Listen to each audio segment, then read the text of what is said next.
John Colter is a name synonymous with the American frontier. He lived a life filled with adventure, survival, and exploration. He was born around 1775 in Staunton, Virginia. He left his home to settle in what is now Maysville, Kentucky. In 1803, he joined the Corps of Discovery, led by Meriwether Lewis and William Clark, to explore the newly acquired Louisiana Territory. Here we are in New Haven, Missouri, a town of a little over 2,000 people located on the Missouri River about 60 miles upriver from St. Louis. So how did Colter end up here after his remarkable and storied adventures across the western United States in the early 1800s?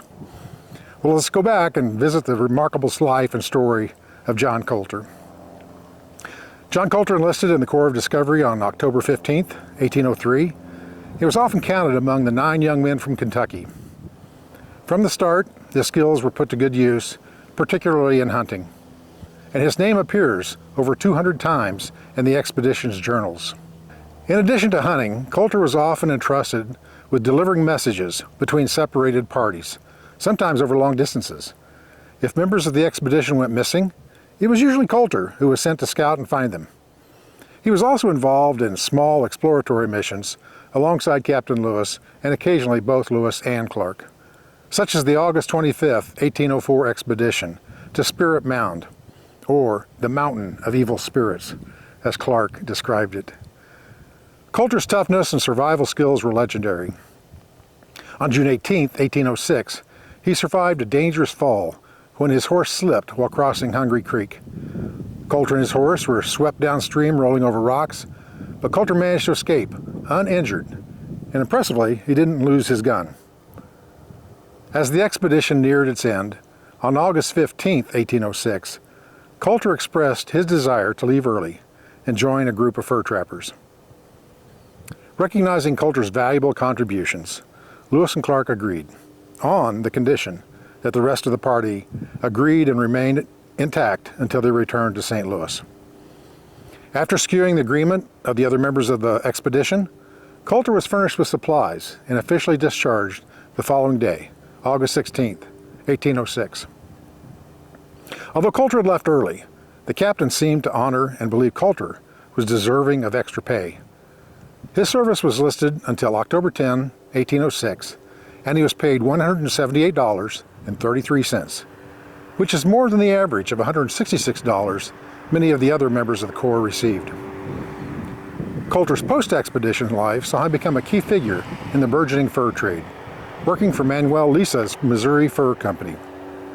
During this period, he embarked on numerous solo explorations, including being one of the first Americans to see what is now Yellowstone National Park.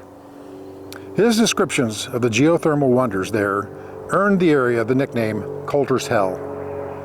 Perhaps the most famous tale of Colter's life is Colter's Run, a harrowing story of survival. In 1809, while trapping near the Three Forks of the Missouri, Colter and his partner John Potts were ambushed by Blackfeet warriors. Potts was killed.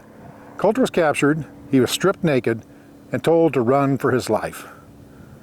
In a desperate bid for survival, Colter sprinted across 6 miles of open terrain with warriors in pursuit.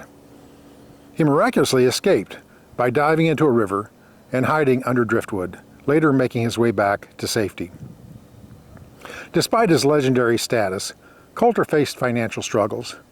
After returning to St. Louis in 1810, he had difficulty collecting the money owed to him for his service with the Corps of Discovery. He eventually married a woman named Sally, settled here near Miller's Landing, which is now New Haven, Missouri. In March 1812, Colter joined Nathan Boone's Mounted Rangers, a frontier police force. Tragically, he died just 2 months later, at the age of 38, after a brief illness. He was probably buried about 3 miles east of here. We're not exactly sure, but this is the memorial here in downtown New Haven along the river. His contributions to the exploration of the American West make him one of the most iconic figures of American frontier history. Explore more with the Lewis and Clark Trail Experience. Download our mobile app to guide you on your own exploration along the Lewis and Clark National Historic Trail.